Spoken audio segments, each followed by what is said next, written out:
Some people feel at ease when alone, yet tension spikes the moment others are around.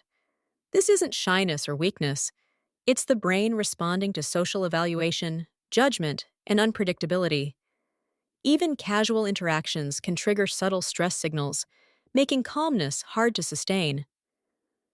Understanding why solitude feels safe while social settings stir anxiety reveals the invisible mental patterns that shape your comfort, confidence, and connection with others. Today, we will talk about why you feel calm alone, but anxious around others. So before we start, make sure to hit the like button and subscribe to my channel. 1. The comfort of solitude.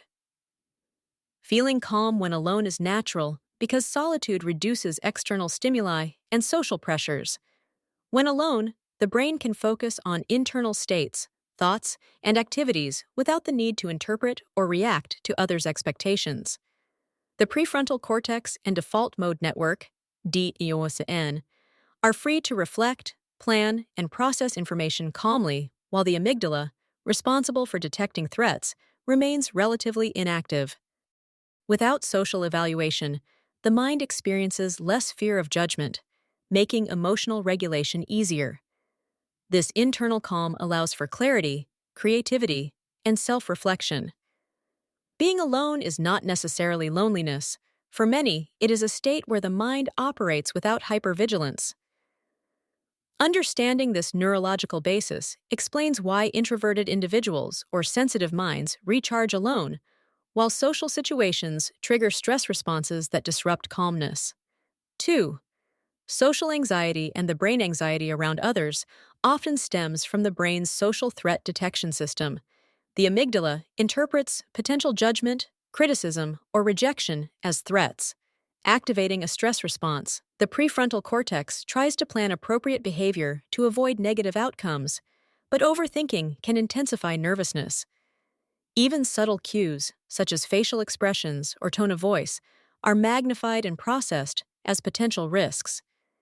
This hypervigilance can cause physical symptoms, racing heart, shallow breathing, and tension, creating a feedback loop where the brain interprets normal social interaction as dangerous.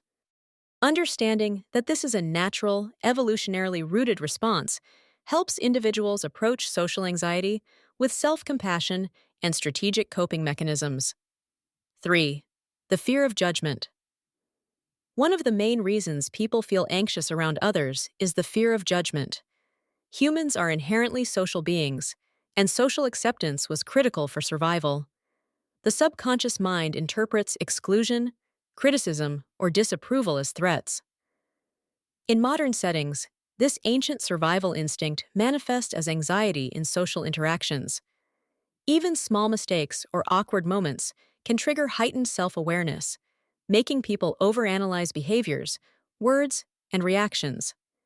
This fear of judgment disrupts natural ease, creating tension and apprehension. Recognizing the evolutionary origin of this response reduces self-blame and provides perspective on why social anxiety feels automatic and powerful. 4. Overthinking and mental load. Social situations require rapid interpretation of social cues, rules, and expectations. The brain's prefrontal cortex works overtime to evaluate conversations, gestures, and potential consequences. For sensitive or intelligent minds, this leads to overthinking, mental simulations of how others perceive them, what could go wrong, and how to respond correctly. This mental load generates stress and anxiety that does not exist when alone. Overthinking becomes a cycle. The more you anticipate potential errors, the more anxious you become, impairing natural interaction. Awareness of this process is essential for developing strategies to reduce unnecessary mental strain in social settings. 5. Introversion and energy management. Introverted individuals often feel drained in social situations because their brains process stimuli more deeply and intensely. Alone, the nervous system operates at a relaxed pace, conserving energy and allowing focus on personal interests. In contrast, social interactions require rapid processing of external information, emotional regulation, and attention to others' responses.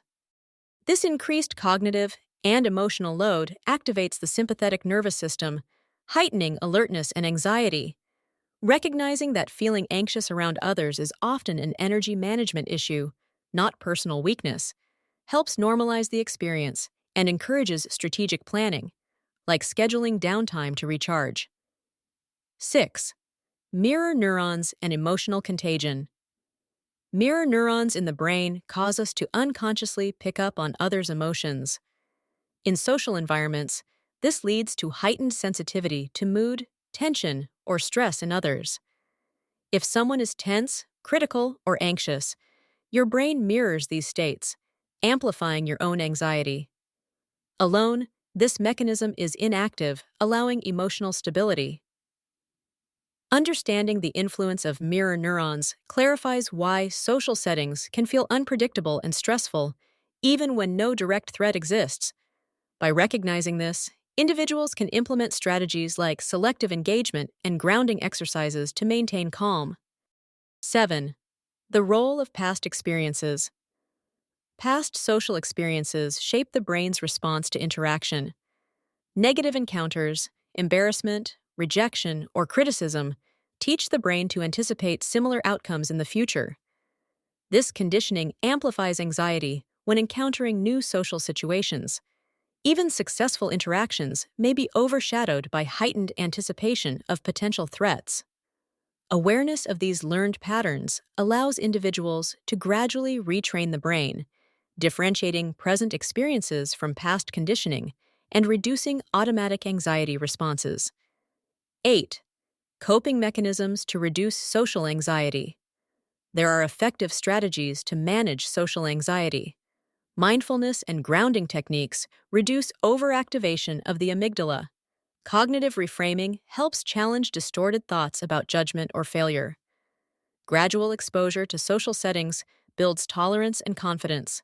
Preparing talking points or practicing social scenarios reduces uncertainty, which decreases the subconscious need for control. Over time, these methods weaken the automatic anxiety response, allowing calmness to emerge even in social environments. 9. Shifting focus from self to others. An effective strategy for reducing social anxiety is shifting focus from self-monitoring to observing and engaging with others. When attention moves away from self-judgment, the prefrontal cortex can operate with less tension, and the amygdala perceives fewer threats. Active listening, curiosity, and empathy redirect mental energy from overthinking to meaningful interaction. This shift creates a sense of connection, reduces internal pressure, and allows natural calm to surface, balancing the emotional experience of social situations. 10. Embracing social uncertainty.